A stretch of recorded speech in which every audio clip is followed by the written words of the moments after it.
നമസ്കാരം. മലയാളി വാർത്തയിലേക്ക് സ്വാഗതം. കുപ്രസിദ്ധ ഗുണ്ടയും കൊലക്കേസ് പ്രതിയുമായ മേലുകാവ് എരുമാപ്ര പാറശ്ശേരിയിൽ സാജൻ സാമുവലിനെ കൊലപ്പെടുത്തിയത് അതിക്രൂരമായെന്ന് പോലീസ്. അറസ്റ്റിലായ പ്രതികളുമായി സാജൻ പലതവണ ഏറ്റുമുട്ടിയിട്ടുണ്ട്. സാജൻ ജീവിച്ചിരുന്നാൽ തങ്ങളുടെ ജീവന് ഭീഷണിയാണെന്ന് പ്രതികൾ കരുതി. അതിക്രൂരമായിരുന്നു കൊല. ഇയാളുടെ വൃഷണത്തിൽ ഒരെണ്ണം അറുത്തുമാറ്റുകയും മറ്റൊരെണ്ണം ചവിട്ടി മെതിക്കുകയും ചെയ്തു. കൈ വെട്ടിയെടുത്ത ശേഷം വായിൽ തുണി തിരുകി. കമ്പിവെടിക്ക് തല്ലുമ്പോൾ ശബ്ദം പുറത്ത് കേൾക്കാതിരിക്കാനായിരുന്നു ഇത്. ദേഹമാസകലം അടിച്ചാണ് ഗുണ്ടയെ കൊലപ്പെടുത്തിയത്. ലഹരിമോഷണ കേസുകളിൽ പ്രതികളായ 7 പേർ ചേർന്നാണ് ഇയാളെ കൊന്നത്. തങ്ങളുടെ ജീവന് ഭീഷണിയാകുമെന്ന ഭയത്തിലായിരുന്നു സാജൻ സാമുവലിനെ ഇവർ വകവരുത്തിയതെന്നും മൊഴിയിൽ പറയുന്നുണ്ട്. പ്രതികൾ താമസിച്ചിരുന്ന കോട്ടയം മേലുകാവ് എരുമപ്രയിലായിരുന്നു കൊലപാതകം നടന്നത്.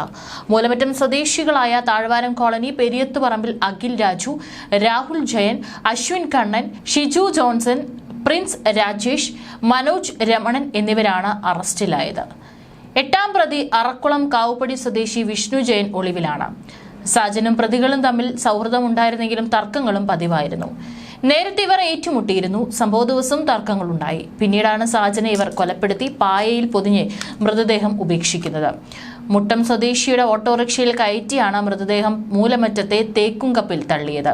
വണ്ടിയിടിച്ചു ചത്ത കാട്ടുപന്നി ഇറച്ചിയാണെന്നാണ് ഓട്ടോക്കാരനോട് പറഞ്ഞത്. ഡ്രൈവർ സംശയം തോന്നി പോലീസിനെ അറിയിക്കുകയായിരുന്നു. കൊലക്കേസ് ഉൾപ്പെടെ അനവധി കേസുകളിൽ പ്രതിയായിരുന്നു സാജൻ. എരുമാപ്ര CSI പള്ളിയുടെ പെയിന്റിങ്ങിന് പോയതുമായി ബന്ധപ്പെട്ടാണ് സാജനും പ്രതികളും തമ്മിൽ പരിചയമുണ്ടാകുന്നത്. പെയിന്റിംഗ് പണിക്ക് ചെന്ന യുവാക്കൾക്ക് അവിടെ താമസിക്കാൻ ഷട്ടർ ഇട്ട ഒരു മുറി വാടകയ്ക്ക് കൊടുത്തിരുന്നു. കൊല നടക്കുന്ന ദിവസം സാജൻ വാക്കത്തി കാട്ടി ഭീഷണിപ്പെടുത്തിയിരുന്നെന്നും ഇവർ മൊഴി നൽകി.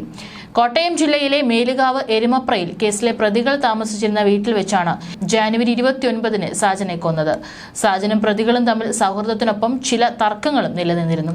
സംഭവ ദിവസം ഇത് ആവർത്തിച്ചു. വീട്ടിൽ വെച്ച് സംഭവ ദിവസം യുവാക്കളും സാജനുമായി വാക്കുതർക്കം ഉണ്ടാവുകയും സാജനെ വായിൽ തുണി തിരുകി കമ്പിവെടിക്ക് തലക്കടിച്ചു കൊല്ലുകയും പായയിൽ പൊതിഞ്ഞ് മുട്ടടം സ്വദേശിയുടെ ഓട്ടോറിക്ഷയിൽ കയറ്റി മൂലമറ്റത്ത് തേക്കുംകുപ്പിൽ ഉപേക്ഷിക്കുകയുമായിരുന്നു. സാജൻ സാമുവൽ കൊലപാതക ശ്രമമടക്കം നിരവധി കേസുകളിൽ പ്രതിയായിരുന്നു. മേലുകാവ് പോലീസ് 2022-ൽ കാപ്പ ചുമത്തി അറസ്റ്റ് ചെയ്തിരുന്നു. 1 വർഷം ജയിൽ ശിക്ഷ അനുഭവിച്ചു. കോട്ടയം, ഇടുക്കി, എറണാകുളം ജില്ലകളിൽ ഇയാളുടെ പേരിൽ ക്രിമിനൽ കേസുകളുണ്ട്. മുട്ടം സ്വദേശിയുടെ ഓട്ടോയിൽ കയറ്റി മൂലമറ്റത്തെ തേക്കുംകുപ്പിൽ എത്തിച്ചാണ് ഉപേക്ഷിച്ചത്. വണ്ടിയിടിച്ചു ചത്ത കാട്ടുപന്നി ഇറച്ചിയാണെന്നാണ് ഓട്ടോക്കാരനോട് പറഞ്ഞത്. പക്ഷേ സംശയം തോന്നി ഇയാൾ പോലീസിൽ അറിയിക്കുകയായിരുന്നു. രാത്രിയിൽ തന്നെ കാഞ്ഞാർ പോലീസ് മൂലമറ്റം തേക്കിൻകുപ്പ് മുഴുവൻ പരിശോധിച്ചെങ്കിലും ഒന്നും കണ്ടെത്താനായില്ല.